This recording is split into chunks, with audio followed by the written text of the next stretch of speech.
Assalamualaikum warahmatullahi wabarakatuh. Saya Siti Rahma Fadilah dari kelas MD 4C dengan NIM 11840301116. Dibuatnya video ini guna untuk memenuhi tugas ujian akhir semester dari mata kuliah Manajemen Keuangan Islam. Di sini saya mengambil salah satu judul dari beberapa judul yang sudah ditentukan. Saya mengambil judul Lembaga Keuangan Syariah. Nah, di sini saya akan menjelaskan apa sih lembaga keuangan syariah itu. Lembaga keuangan syariah itu adalah suatu lembaga yang beroperasinya sangat memperhatikan syariat-syariat Islam dan sebagaimana prinsip-prinsip yang ada dalam lembaga keuangan syariah itu sangat berpacu pada syariat-syariat Islam, tentu juga berpacu pada Al-Quran dan As-Sunnah. Kemudian selanjutnya ada karakteristik lembaga keuangan syariah. Lembaga keuangan syariah ini memiliki karakteristik salah satunya yaitu sangat memperhatikan pelarangan riba dan berbagai macamnya, karena udah kita pelajari ya, pelarangan riba itu ada banyak, dan dalam lembaga keuangan syariah sendiri itu sangat memperhatikan pelarangan riba. Yang kedua ada selalu berkaitan dengan sektor real dan uang sebagai alat tukar, bukan sebagai komoditas. Komoditas itu seperti benda nyata yang bisa disimpan dalam beberapa waktu lama dan juga bisa ditukarkan dengan produk yang sama nilainya. Selanjutnya ada lembaga keuangan syariah sendiri itu bukan hanya memacu pada profit, tetapi juga pada lembaga yang mempunyai fungsi sosial. Jadi kayak kalau profit itu kan kayak perusahaan atau organisasi yang sangat mementingkan laba dan keuntungan. Nah, kalau lembaga keuangan syariah sendiri itu tidak, dia juga bisa memacu pada lembaga-lembaga yang memiliki fungsi sosial. Selanjutnya ada akadnya itu beragam. Jadi dalam lembaga keuangan syariah ini akad merupakan hal yang sangat penting ya untuk diperhatikan gitu. Terus ada juga ini ada beberapa nama lembaga keuangan syariah yang ada di dunia, dan ini muncul dalam sejarah terbangunnya lembaga keuangan syariah. Salah satunya ada The Midgame Bank, itu punyanya Mesir yang berdiri pada tahun 1963. Terus ada Islamic International Bank, itu punya Kairo yang berdiri pada tahun 1980. Dan ada juga Bank Muamalah sendiri yang itu milik Indonesia yang berdiri pada tahun 1992. Selanjutnya ada lembaga-lembaga pendukung keuangan di tingkat internasional, lembaga keuangan syariah di tingkat internasional. Salah satunya itu ada IDB atau singkatan dari Islamic Development Bank. IDB sendiri itu merupakan lembaga keuangan internasional yang didirikan berdasarkan deklarasi hasil konferensi menteri-menteri yang dilakukan di Jeddah. Itu diisi dengan seluruh menteri-menteri yang berasal dari negara-negara muslim. Dilakukan di Jeddah pada bulan Desember 1973. Selanjutnya saya masuk ke dalam fungsi bank ya.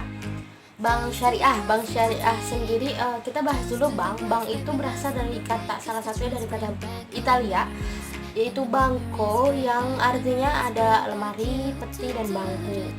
Nah, dari lemari atau peti ini itu menandakan bahwa kayak menyiratkan gitu, peti dan lemari itu bisa menjadi tempat penyimpanan barang-barang berharga seperti emas, terus tempat penyimpanan berlian, juga tempat penyimpanan uang. Maka dari situ dinamakan bank, karena bank itu bisa menjadi tempat penyimpanan, tapi untuk zaman sekarang jadi kayak khusus untuk menjadi tempat penyimpanan uang. Nah, untuk bank syariah sendiri yaitu bank yang menjalankan kegiatan usahanya berdasarkan prinsip syariah, yang tadi kembali lagi ke syariah. Jadi memperhatikan syariat Islam, tentu mengacu pada Al-Quran dan hadis, dan tadi kayak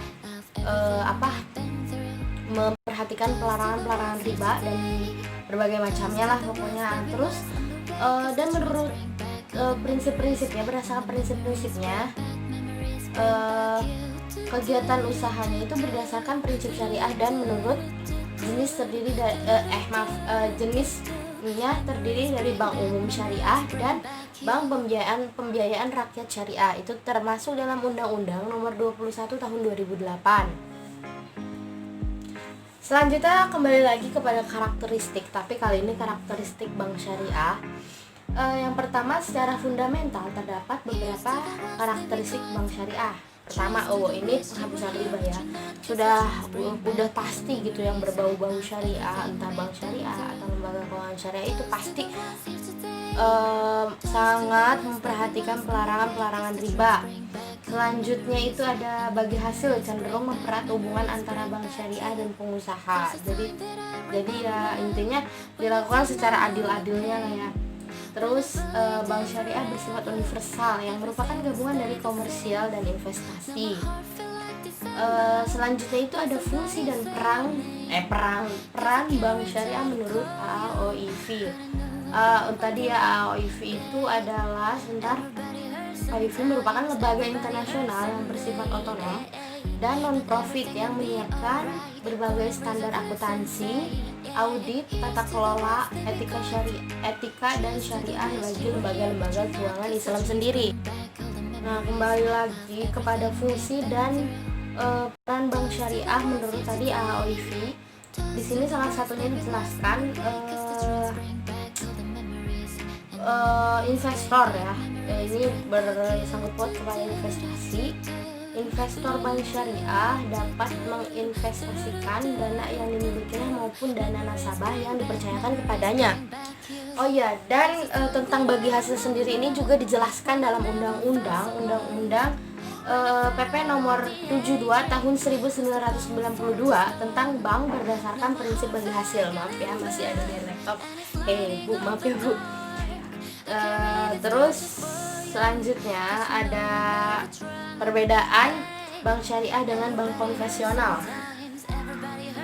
Dari sudut pandang falsafah pertama ya, itu kalau bank syariah menggunakan sistem bagi hasil dan tidak ada sistem bunga.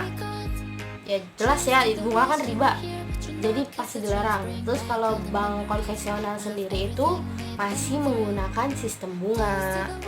Nah, selanjutnya masuk kepada produk-produk bank syariah. Yang pertama saya jelaskan produk penghimpun dana. Penghimpun dana dari produk penghimpun dana sendiri untuk bank syariah itu ada tabungan, terus ada deposito sama giro.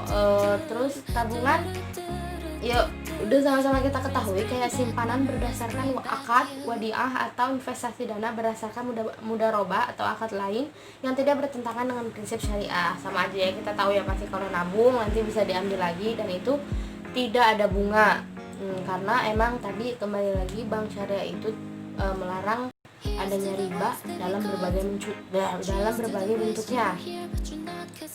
Terus yang kedua adalah deposito atau investasi dana berdasarkan akad mudharabah atau akad lain yang tidak bertentangan dengan prinsip syariah yang penarikannya hanya dapat dilakukan pada waktu tertentu dan tidak bisa diatur oleh kita sendiri. Berdasarkan akad antara nasabah, penyimpan dan bank syariah atau unit usaha syariah lainnya. Yang terakhir itu adalah giro atau simpanan berdasarkan akad wadiah atau akad lain yang tidak bertentangan dengan prinsip syariah yang penarikannya hanya dapat dilakukan setiap saat. Jadi kapan aja kita butuh kita bisa ambil dengan menggunakan cek atau sarana perintah pembayaran lainnya.